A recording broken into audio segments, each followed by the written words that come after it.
or something, so people will know. Enter, rejoice, and come in.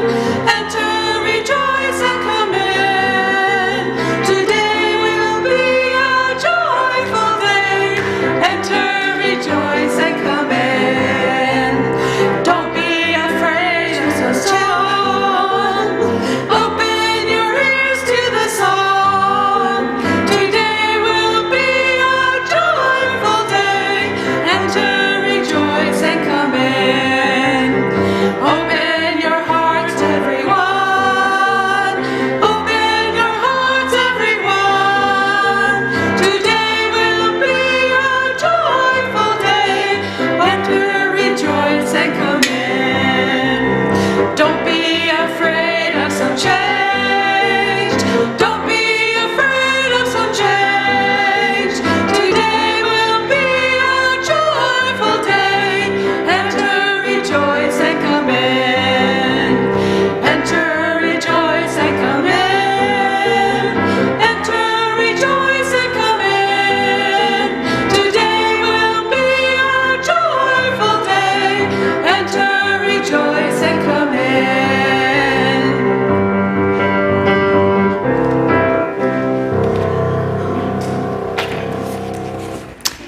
I'm Karen Dorn-Steele, today's lay leader. I welcome you to the Unitarian Universalist Church of Spokane.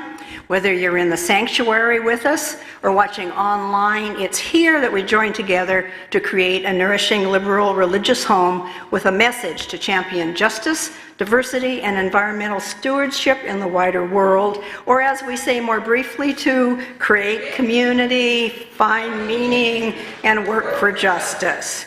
Our church is a welcoming congregation, and we appreciate your unique backgrounds, beliefs, and differences, all that help make you who you are. Whether you're a longtime member or you're joining us today for the first time, we're delighted to have you with us. Joining us today as guest speaker is Logan Camporeale from EWU, who works for the City County Historic Preservation Office. Logan has a master's degree in history from Eastern Washington University, and he's going to tell us how he discovered racially restrictive covenants in some Spokane neighborhoods and also describe the ongoing battle to remove them from local property deeds. So please join me in welcoming him.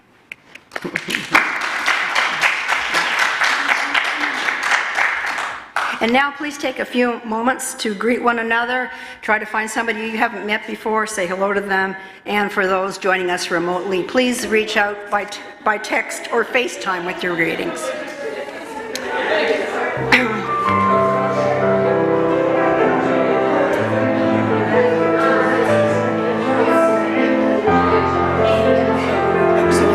Don't forget to look at the camera every so often. Oh, that's right. I thought I was doing that.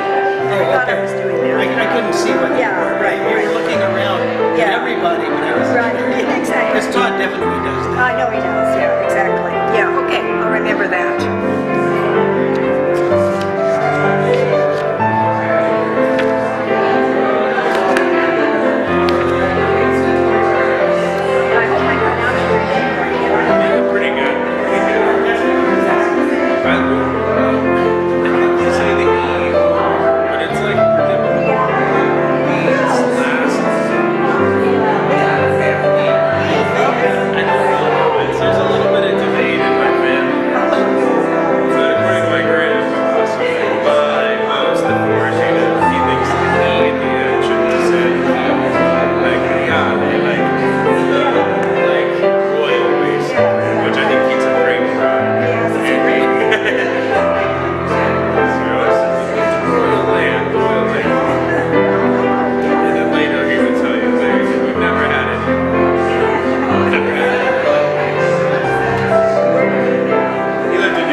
We now turn from our informal greetings to begin our service by lighting our chalice, the symbol of Unitarian Universalism, of our unity and solidarity, of our openness and inclusion, of our community and individuality. May this small flame be our offering of warmth to those who are cold and alone, and a light to those in darkness.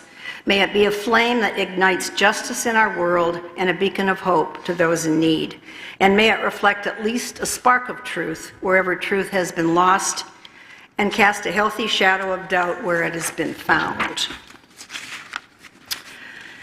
In 1974, my husband and I bought a mid-century modern house perched on the High Drive bluff. After negotiating the sale, our realtor handed us a deed with an odd paragraph. It said that no persons of color could live in the High Drive house except for domestic servants. I was jolted by this racist clause. 9 years earlier, I had joined the Washington, D.C. staff of Oregon Congresswoman Edith Green, an Oregon Democrat working with President Lyndon Johnson to pass the 1965 Voting Rights Act. My task was to interview and then prep for congressional hearings a group of black Mississippi sharecroppers whose voting rights were still at risk through physical threats and other intimidation, despite the passage of the 1964 Civil Rights Act a year earlier. I had naively thought that the landmark civil rights legislation of the mid-1960s would end most discrimination. I was wrong, and the Spokane deed was a stark reminder. The realtor assured me that the restrictive covenant was no longer legal, but it remains on that official Spokane County document, an ugly reminder of our recent past. Today's speaker, public historian Logan Camporeale, has performed a major public service by revealing Spokane's redlining practices. You'll hear about his research and its aftermath today. So how can we redress these wrongs? Princeton University professor Eddie Glaude calls on us all to begin again, the title of his latest book. Put aside the fairy tale of America as the shining city on the hill, and recast the idea of perfecting the Union not as a guarantee of our goodness, but a declaration of the ongoing work to address injustice in our midst.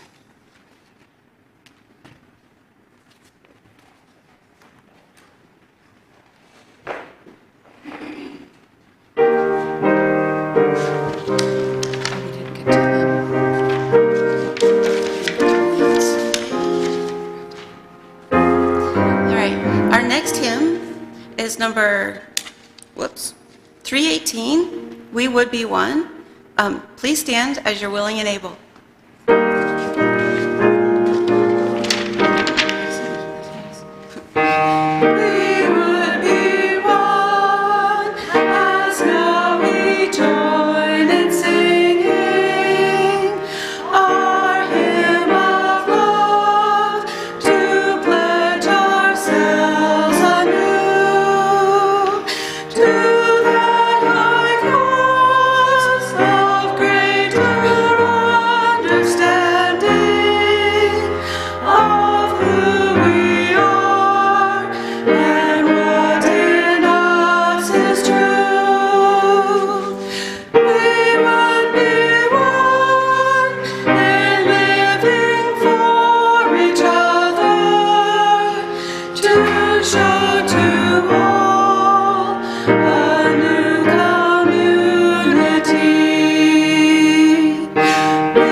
Each time we gather as a congregation, there are always those who are with us in our minds and hearts, and whom we want to wrap in our love and care.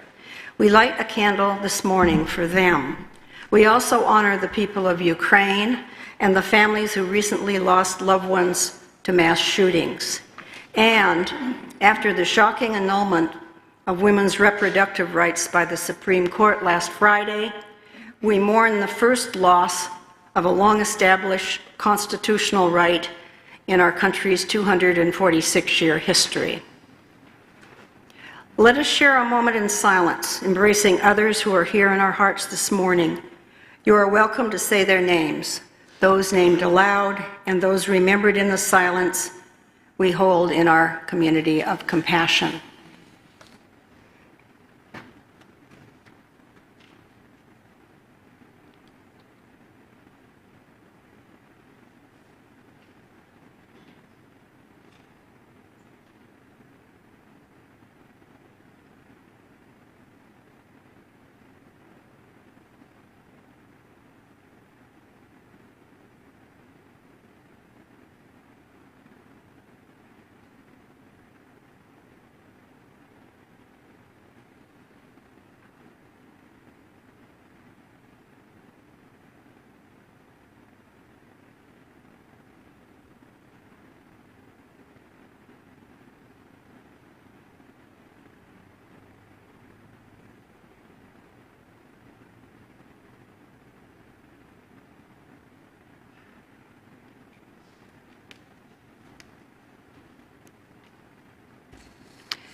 We now gratefully give and receive this morning's offering, which sustains this community and its mission to the larger world.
I invite you now into a time of meditation.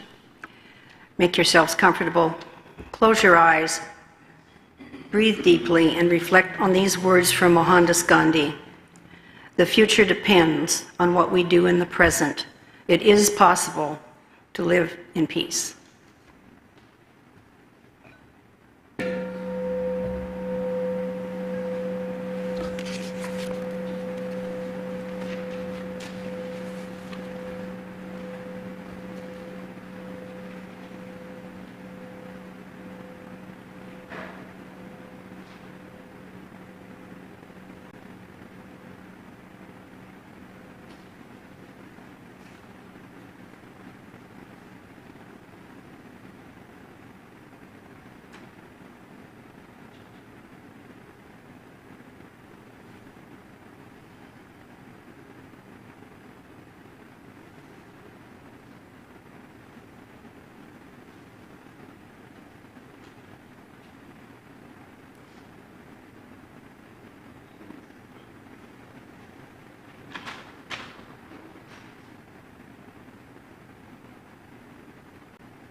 Good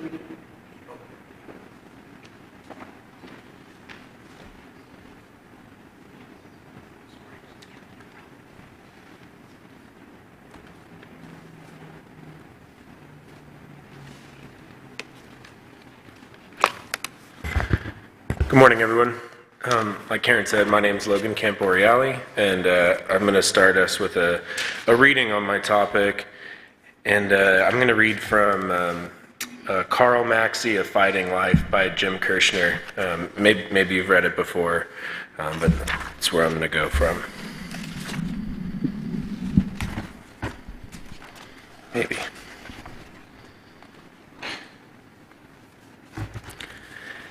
As the mid-1960s arrived, Maxey turned his attention increasingly to Spokane's housing situation, which, with such a small black population, Spokane scarcely resembled the country's bigger, more segregated cities. Quote, "I remember taking my kids to Seattle. As we came across the Lake Washington Bridge and came in and touched on 23rd and Madison, they were overwhelmed, scared," recalled Maxey with a laugh. My son said, "Dad, are there any white people that live in Seattle?" In Spokane, the Maxeys had been accepted, if sometimes grudgingly, in their suburban-like neighborhood on F Street. The experience had been smooth compared to that of some other black home buyers of this era. Frank Hopkins, who owned the Ebony Cafe, bought a house on Spokane's north side in 1961. It was almost ready to move in when someone broke out all 28 windows in one night. Hopkins got the message and canceled the purchase. Quote, "I just had to let it go," he told reporters. The Reverend J.C. Brooks of the Bethel African Methodist Episcopal Church told the spokesman that same year, that real estate agents routinely steered black home buyers to the unofficial area for Negroes, a low-income part of town now called East Central, bordered by Division Street on the west, Altamont Street on the east, 9th Avenue on the south, and Sprague Avenue on the north. This kind of redlining, as the practice was known, was especially ironic in Spokane.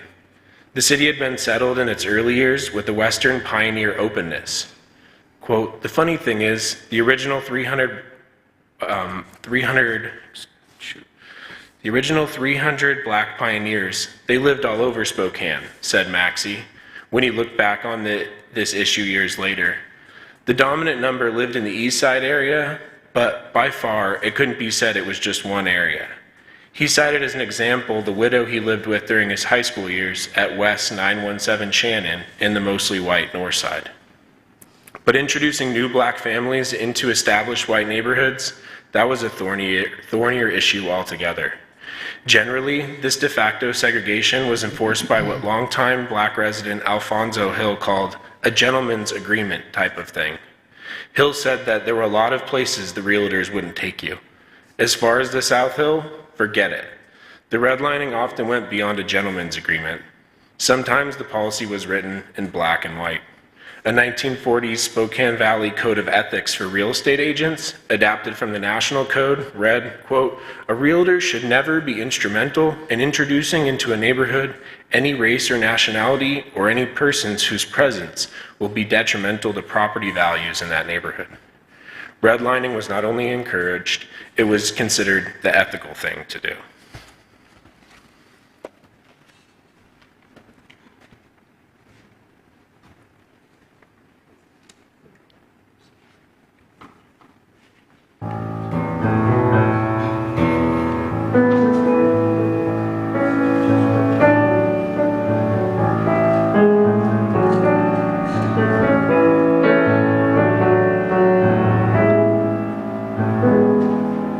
There was wind in the pines, the river ran wild. We sang around the campfire when I was a child. Smoke drifting upward, faces aglow. It stays in my memory, oh, from so long ago.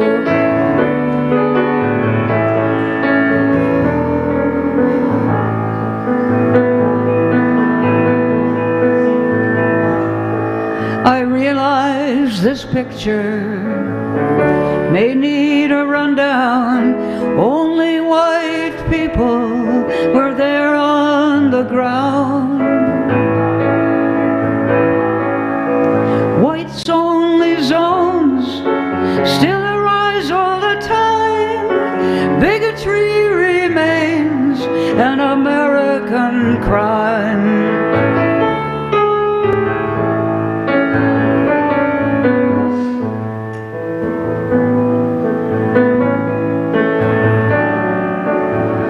Where we are at, it's not where we're going. Strong winds of change have been steadily growing.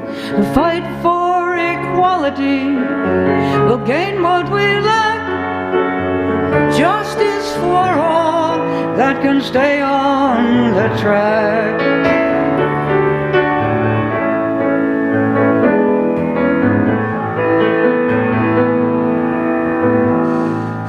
We have to move forward. We stand at the gate.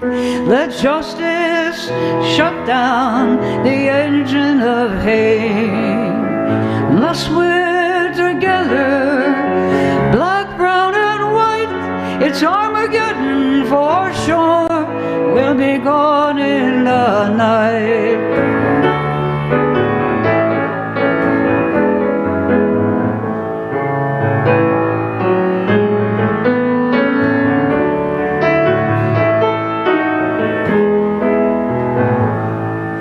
Keep working for justice, keep a cool mind. The earth has turned green again, there's wind in the pine. Come around the campfire, it's summertime. Let's have peace in the valley for all humankind. Peace in the valley for all humankind.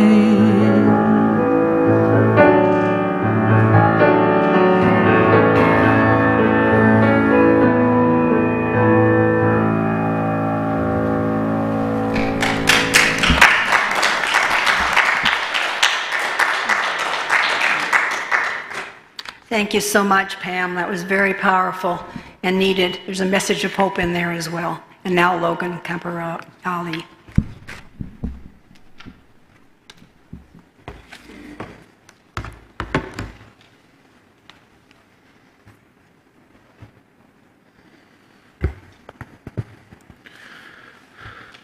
All right, everyone. Now I'm going to tell you a little bit about my research. Like I said, my name's Logan Camporeale. I went to Eastern Washington University, and I got my bachelor's and my master's in history there, and that's where this research came from. Before I spend like 20 minutes, which is not my strength, 20 minutes, brevity is not good for me, so I'm going to move as quickly as I can. I do want to acknowledge quickly before I talk about property, who owns property and who makes rules about property, that the property we're standing on in particular, for many millennia belonged to different people, the Spokane tribe, and just want to acknowledge that. So I'm going to talk a little bit about racially restrictive covenants, tell you how I learned about them in Spokane, the research that I've done on them, and then what sort of things that we can do to try to remove them.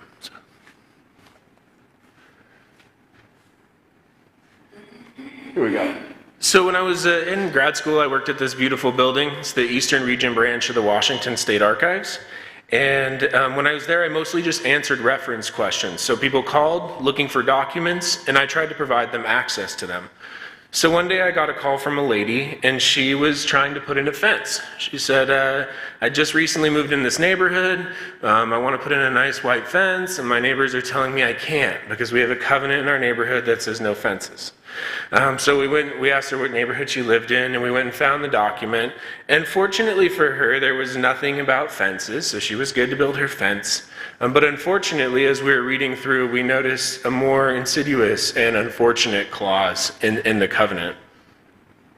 And it read, "No race or nationality other than the white race shall use or occupy any building on any lot, except that this covenant shall not prevent occupancy by domestic servants of a different race employed by an owner or tenant." I was pretty shocked. I'd heard of these things before, but I'd certainly never read any language like this. I didn't own a house. I was only, 25 or 26 at the time, so I hadn't run into one of these in real life like Karen had, and I was pretty shocked by it. Didn't know what it really meant, so I needed to learn a little bit more. But for all of you folks, what's a covenant? Like in a religious meaning, what's a covenant? A promise, right? Some sort of agreement, a promise. These are the same, right? These are binding promises from one property owner to another that instead of just are a contract like me to you, are a contract with the land. And they run with the land into the future. So what sorts of things are restricted in these? There's all kinds of things. This one is about temporary structures and nuisances. No detached garages, those are bad. This one has to do with how fast the building has to be built. So you can't build it yourself. You gotta hire someone, get this done. The next one here is minimum lot size, so they need to be houses of a certain size. And then of course this racially restrictive one. So these things are sort of tucked in there amongst a number of other covenants or promises that you're making. So how do these work? How is this associated with your property? Like Karen said, when you buy or sell a property, you get a deed, as probably most of you are familiar. This is a statutory warranty deed for a property up in High Drive First Edition. And you can see it's referenced right there on the deed, which edition this property is in. And you can see at the very bottom there, it says, subject to all covenants, conditions, or restrictions. It doesn't actually say them here, but you would have to sort of do the next step and find out. Ask your realtor, hey, what kinds of covenants, codes, or restrictions are associated with my property? And if you did that, you would find out from the auditor that you do have a declaration of protective covenants that was filed for High Drive First Edition, and it'll be written right in there. And you can see also that High Drive First Edition in this case does have a racially restrictive covenant amongst a number of other covenants. Where were these things? I made this map when I first started this work. I know it's hard to see from back there, but basically they were all over town. At this point, I'd only found 40 in Spokane, or about 39 in Spokane. Now we found 69, so this map will look different soon. But they were all over town. Here are some dense spots. On the left is pretty close to where we are right now. That would be all around Shadle Park High School or Audubon Park neighborhood, kind of. And then on the right, you can see the High Drive area around Comstock Park, which was another area where there's a lot of these covenants. Maybe where you would expect them on the right-hand side, maybe not as much where you would expect them to be on the left-hand side, but there they were. So this is part of a process or a idea in American history called redlining, where there were a number of tools to enforce segregation. One of the first tools that we point to was the Homeowner Loan Corporation maps that were made in 1938 as part of a New Deal project, and they basically judged credit worthiness for neighborhoods. And the reasons that they determined whether or not a neighborhood was creditworthy were the race makeup of the neighborhood, the zoning of the neighborhood, the neighborhood's businesses, types of businesses that were in the neighborhood. And they graded the neighborhoods on 4 different grades. And basically told bankers that the green and yellow neighborhoods, or green and blue neighborhoods, are where you want to loan. The yellow neighborhoods are where you want to be careful. And the red neighborhoods, you shouldn't probably be loaning there. And this had detrimental impacts on neighborhoods of color because they couldn't get things like, not only could they not get loans to buy houses, but they couldn't get a HELOC to make an improvement to their house. And so it really made it challenging to have upward mobility. Yeah? Aimed at blacks and any other person of color, but this also affected whites that were living in those areas, correct? 100%. The neighborhoods in East Central Spokane would have been largely Italian neighborhoods, and they would have also been impacted by this as well. Just the reason we point to race is that those are reasons that are actually named by HOLC as reasons why that neighborhood received a lower grade. And so once the HOLC did this, there are already restrictive covenants happening, but folks really started to see restrictive covenants as a tool to enforce this, to ensure that your green and blue neighborhoods could stay green and blue, and that yellow and red neighborhoods probably wouldn't have very many restrictive covenants. If you compare these redlining maps to the restrictive covenant maps, they make good sense. And the tools to enforce segregation, the mechanisms, were really effective. This map here is a map of Spokane in 1960, or according to the 1960 census, and each black dot on there is representative of 10 black people. And so you can see that basically all of Black Spokane were living almost exclusively in two neighborhoods, downtown and East Central. The main block that you see is basically right around Calvary Baptist Church, and then the block that you see to the east of it would be East Central. You'll notice there are some dots spread out in North Spokane, but you'll notice that there are almost none in South Spokane. Basically, there are no black dots south of like 14th or something like that. So redlining, those tools through lending, but also restrictive covenants and steering, as I talked about in my reading, all three of those tools to enforce segregation in Spokane, they worked really well. What did white mean was another question I had for myself as I discovered these. I just kind of took an obvious meaning at first, mostly was targeted at black folks in Spokane, but I also thought maybe it would be targeted at Native Americans. When I started looking at Seattle's covenants, I noticed that there were some that were really specific. This one, for example, identifies no persons of Asiatic, African. It actually talks about lineage. And there's all sorts of these in Seattle where they identify specific races that are not allowed in that neighborhood. However, in Spokane, the language is almost always the language that I've already showed you, this one here. However, when I was doing some research in the Eastern Washington, or the Northwest Museum of Arts and Culture, I was looking through a group of oral histories. One was from a gentleman named Bill First, who was a newsman at first, and then a communications guy for Congressman Tom Foley. And he was talking about it was a Jewish history project, so he's just talking about being a Jew in Spokane. And I think this exchange is really important. So I'm going to read from it. And so it starts with Bill First talking, and he says, "Of course, the fact that they were even at the round table," and he's talking about a group of Jewish dignitaries, "was because Jews were not allowed in the more classy places in town. Was there a lot of anti-Semitism or just exclusiveness? Both. The very area where you live, the Comstock edition, was forbidden for Jews. It was owned by the Coles. In the era before restrictive covenants were outlawed by the Supreme Court, Jews could not purchase a home here." And so apparently Jews were also included in this description of non-white, at least in 1940s and 1950s Spokane. I found that interesting. Who's responsible for these things? You can see a lot of names you don't recognize, like Eagle Investment Company, and these are listed on the document. You got to say who you are when you're filing this thing. The Go Rigs, again, names I don't recognize. The Martin family, again, folks I don't recognize. Here's a name I recognize.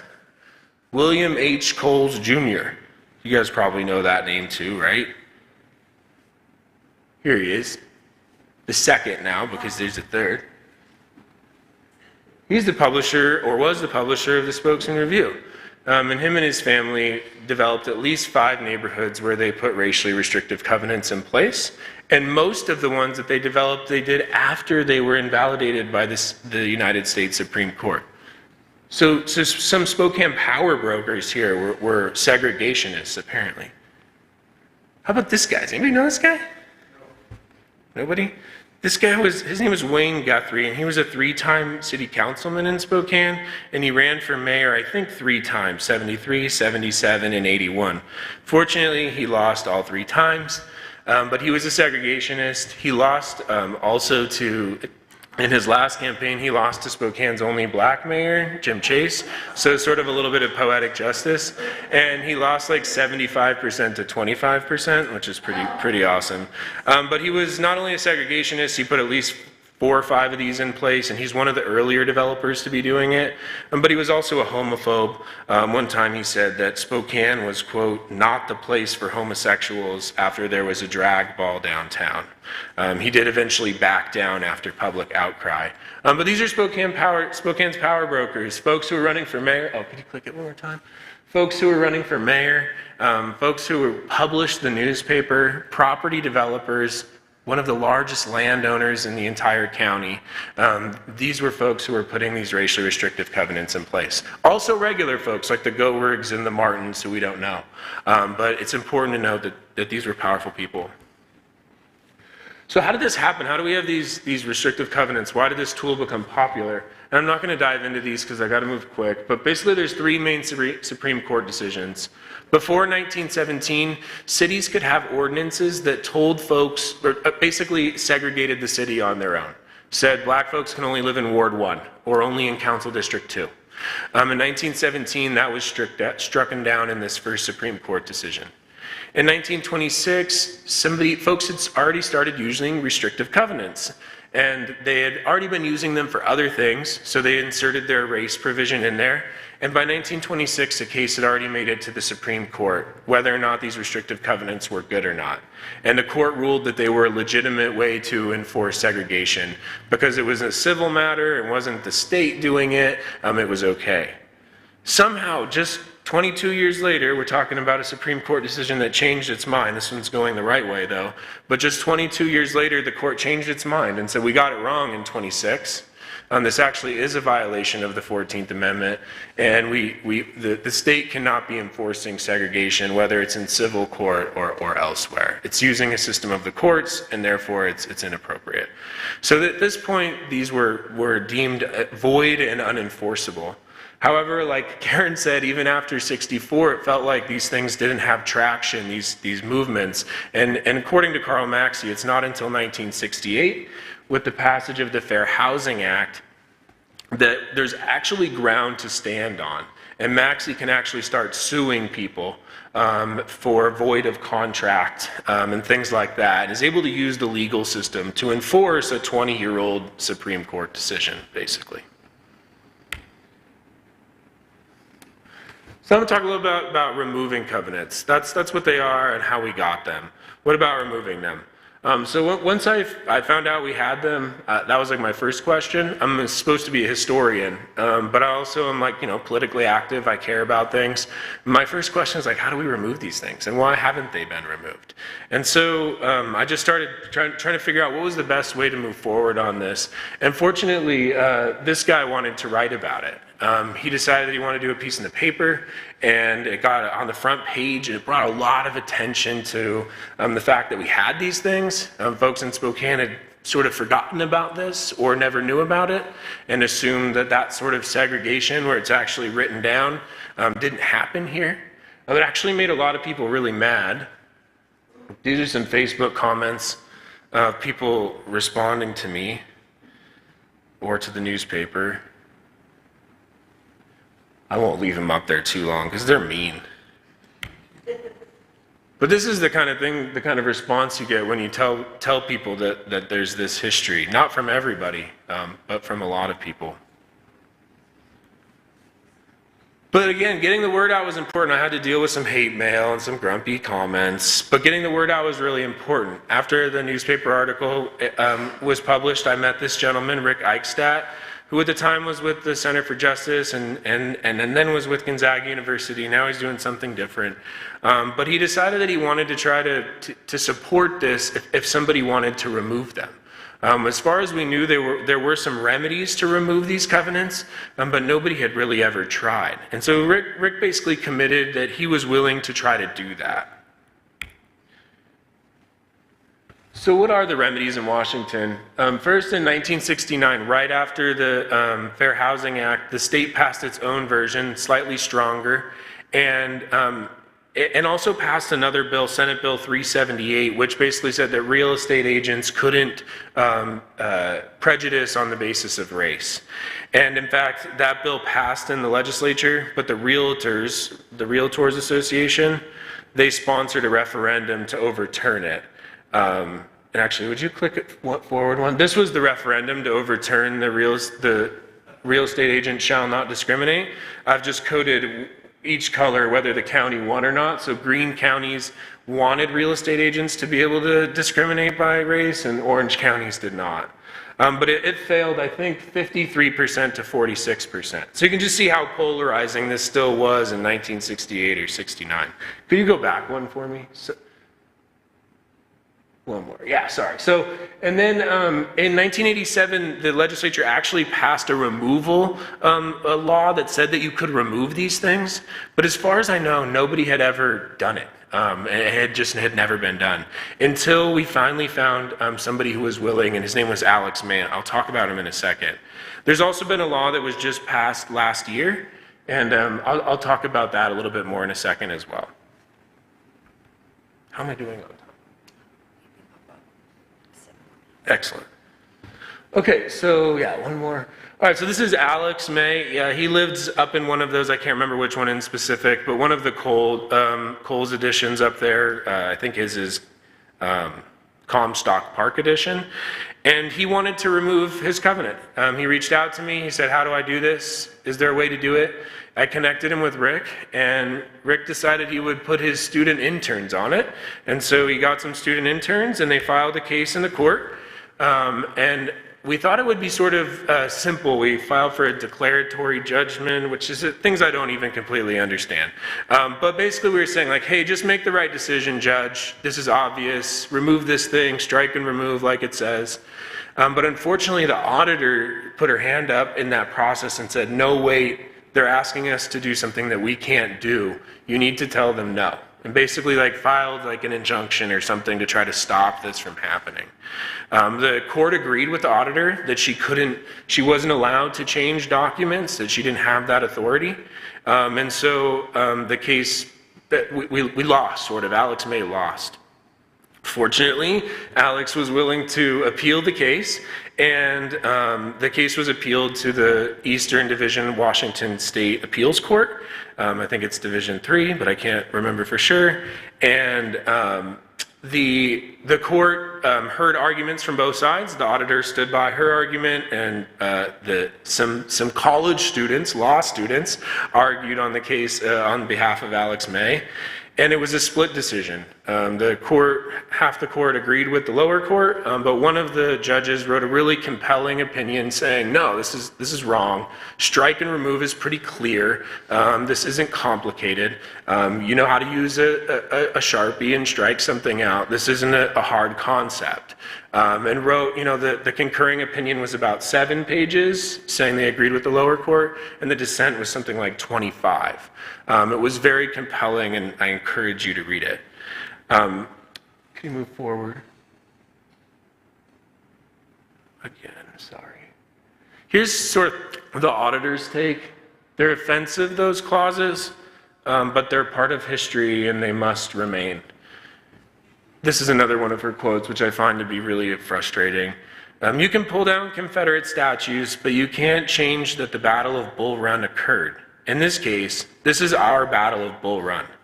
Now we can identify that a particular document does have an invalid, enforceable, racially restrictive covenant without pulling it into the modern record. It doesn't repeat the language. It actually is a really clean way of pulling the statute down. And what she's talking about is, in the meantime, while this case was ongoing, in 2018, the legislature passed another law that basically said that a homeowner could kind of put a t-shirt over the skunk, could put a paper on front of the offensive language that says, hey, you're about to read some really offensive stuff on the next page, be ready for it. And so the auditor here is advocating that that's the right way. We want to put a document over the front, a t-shirt over the skunk that says, I don't stink. And Alex May was still feeling like that just wasn't sufficient for him, that didn't work. And so he appealed his case to the state Supreme Court as well. Can you click forward? Sorry, I keep forgetting. Here's the bill that passed allowing for the t-shirt on the skunk, which I thought was good. I don't like that remedy personally, but I thought it was good that the legislature was at least willing to touch this law and try to amend it, so that was encouraging to me. Here's the end of this dissent, which I'm going to read from because I think it's really important. The court was basically arguing that we were going to whitewash history, and I think that this really counters it.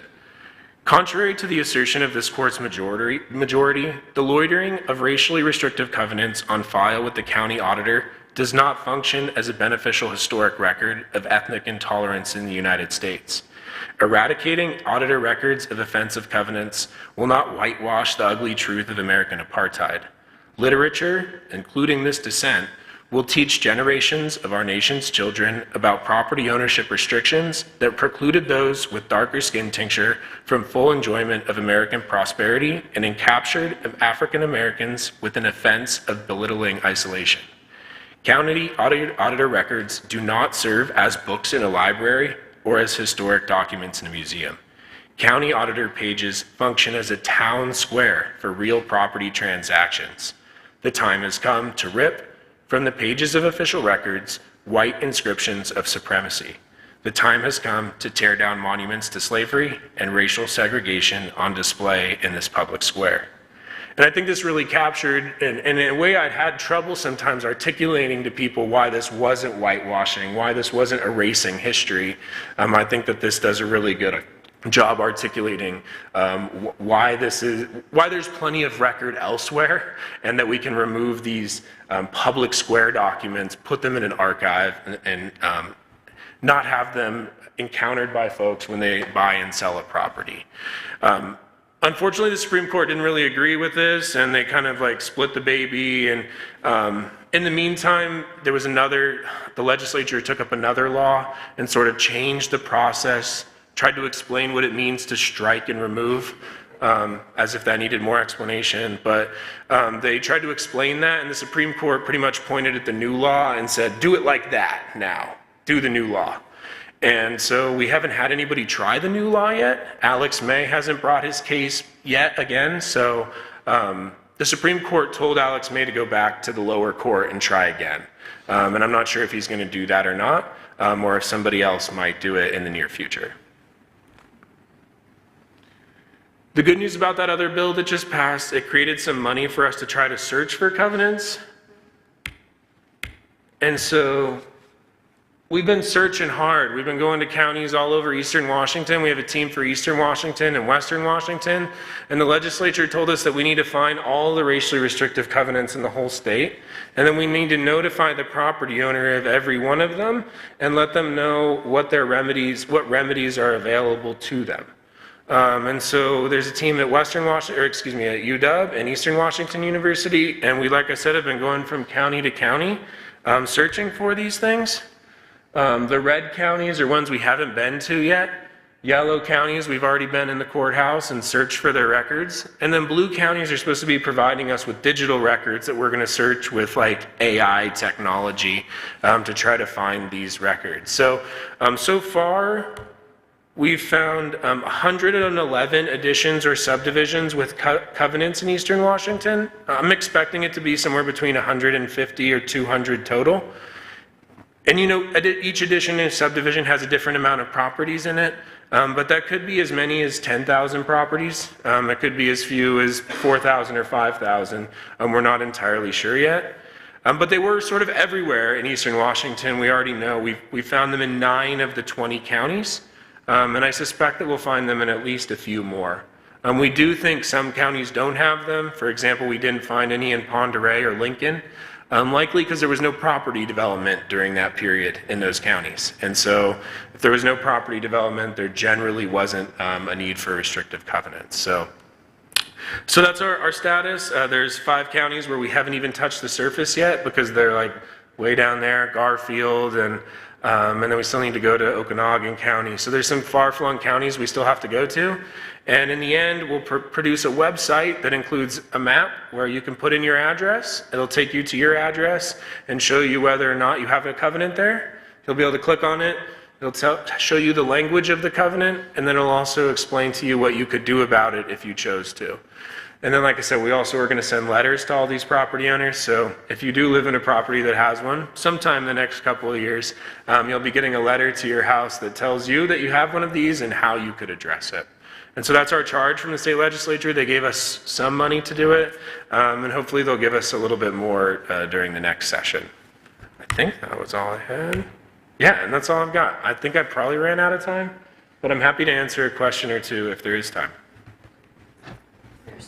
There is. Cool. Yeah, I'm happy to answer a question or two if anybody had any. Yeah. This was going on before the New Deal and the, what did you call that organization? Homeowners Loan Corporation. I looked at it, read some available stuff on it. There was one guy I discovered and wrote a bit about it. Yeah, maybe this one here. Yeah. And somehow I missed who founded back then. I mean, this didn't come out of the blue. Sure, we suspect that we don't have a perfect answer to that question, but I suspect that like who popularized these in any given place, it has to do with like real estate professional organizations, I'm pretty sure. I'm not positive of that, but that's what we suspect at this point, that they published it in their newsletter and said, hey, here's a new tool for you to keep your neighborhoods good. And it must have been also amongst commercial property developers. And so I think that it was largely like professional organizations that sort of promoted this kind of thing. Again, I'm not positive of that, but that's what I suspect. We also have like weird examples, like the Ritzville Golf and Country Club has a racially restrictive covenant. It's the only one that we can find in Adams County. Like, why? Why did that happen?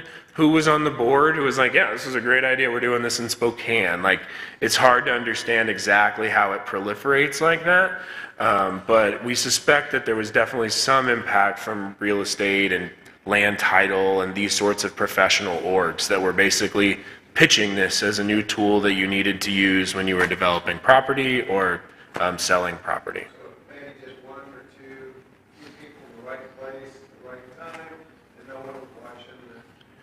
Yeah, and I mean, the Supreme Court had basically blessed it in 1926. It said, like, yeah, this is a legitimate way to do it. I'm guessing after there's a Supreme Court decision, too, that says, like, yes, you can do this. I'm guessing at that time, and we don't see them in Spokane until the 30s.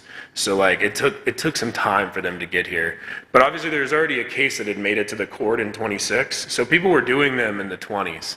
We have them in Seattle in the 20s. So folks were doing it as soon as the court basically put the flag up and said, yep, this is legit.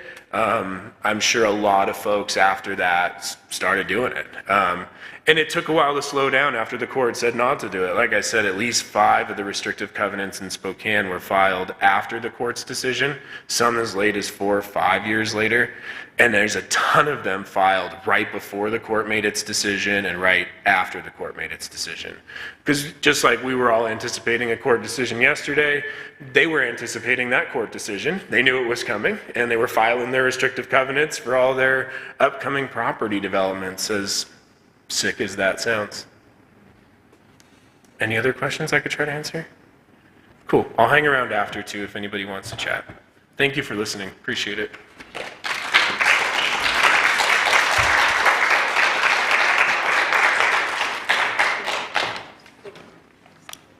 Well, Logan, thank you so much for teaching us about the history of our area. It's so impactful to know you're talking about Spokane and Spokane County and not some far-flung place. Thank you so much. Thank you. Our closing hymn is number 134, Our World is One World. Please stand as you're willing and able.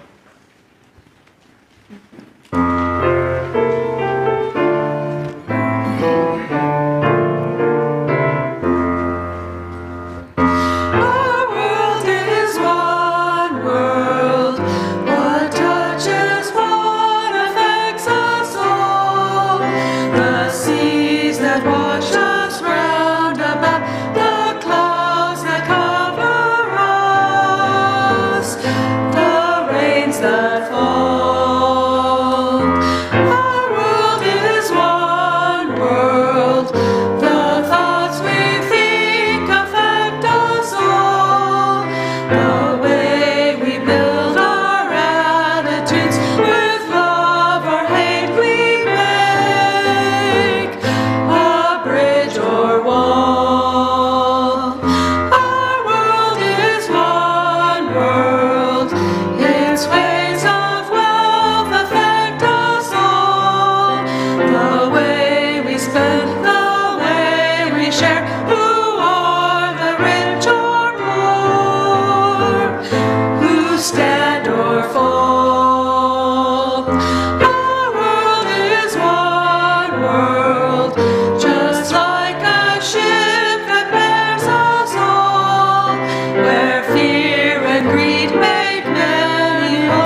As we depart today, I leave you with the words of Abraham X. Kendi. No power lasts forever.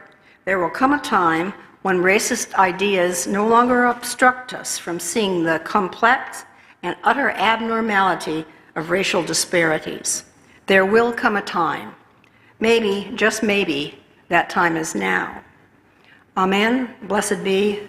Salam alaikum and shalom.